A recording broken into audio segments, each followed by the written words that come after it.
guys, nk'uko mubibona aha ni ku kibuga cy'indege, nk'uko mubona umukunzi wanyu Rocky Kimomo ubwo yabashije kuba yafata itike y'indege akerekeza mu gihugu cya Amerika muri New York.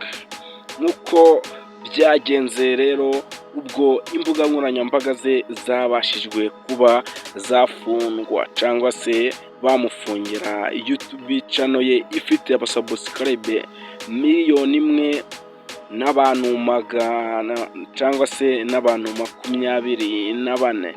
Ubwo rero yabashije kuba yerekeza mu gihugu cya New York muri Amerika, ariko dore ko yagezeyo bakamwakirana yombi, bamwe bagatangira bakandika ku binyamakuru bigiye bitandukanye ise Rocky byagenze ute ko yagiye, dore ko yagiye bitunguranye, yagiye ari ku cyumweru ubwo amarushanwa y'amagare yaratangiye hano mu Rwanda. Ubwo yahise yinyakura aravuga ati n'umuperezida wa DRC ariyo Congo Tshisekedi, dore ko yabashije kuba yatangaza buri kimwe cyose, yabashije kuba yatangaza imitwe yose yagiye ikoreramo FDLR, Wazalendo ndetse n'ibindi byinshi, dore ko bagiye kuzana n'abahashi Rocky Kimomo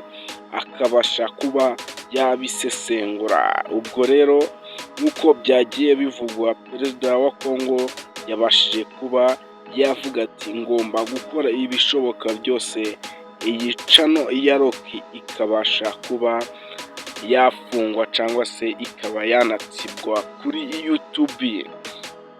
Nk'uko rero mubizi, uyu ni umusobanuzi ukunda gutangaza ibiganiro ariko bifite amakuru yizewe cyangwa se inkuru iba ari ya nyayo, dore ko yabashije kuba yafungirwa channel ye cyangwa se urubuga rwe rwamwinjirizaga akayabo, dore ko yabashije kuba yahita afata itike y'indege bitunguranye akajya muri New York muri Amerika, akabasha kuba yagenda. Bamwe batise byaba byagenze ute, bamwe atise yagiye kureba umukunzi we cyangwa se umukobwa, abandi tise yagezeyo abasha kuba yatera ivi.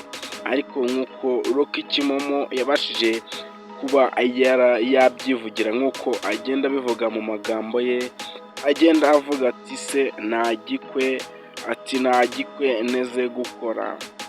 Ariko nk'uko twagiye tubona amakuru agenda acicikana avuga ko Rocky Kimomo ashobora kuba yateye ivi. Ibise koko byaba ari byo? Noneho Rocky yabashije kuba yakora ibintu byinshi, agenda avuga ati se iyi YouTube channel yanje ntabwo bayihagarika ngo ndeke gukora ibiganiro byanje byiza, ngomba kubakorera buri kimwe cyose bakunzi banje. Dore ko nk'uko yabashije kuba yabivuga muri video yabashije kuba yatambutse, yavuze ati se izi video cyangwa se ibiganiro byanjye muzaza mubisanga kuri Rocky News cyangwa se Kimomo News, nk'uko yabashije kuba yabivuga. Ariko nkubwira ko ubu muri iyi minsi Rocky atameze neza habe namba, dore ko ubu imbuga ze cyangwa se urubuga rwe rwa YouTube channel babashije kuba barudadira, dore ko atabasha kuba yahembwa. Nk'uko bagenda bavuga ati yagiye muri Amerika kubanza yacekinga amenye ngo urubuga rwe byagenze ute, babashije kuba barufungira iki, dore ko ari umukunzi cyangwa se umusobanuzi wacu dukunda cyane turi benshi hano mu Rwanda, dore ko urubuga rwe rwakurikirwaga n'abantu benshi, bakurikiraga miliyoni imwe n'abantu 204.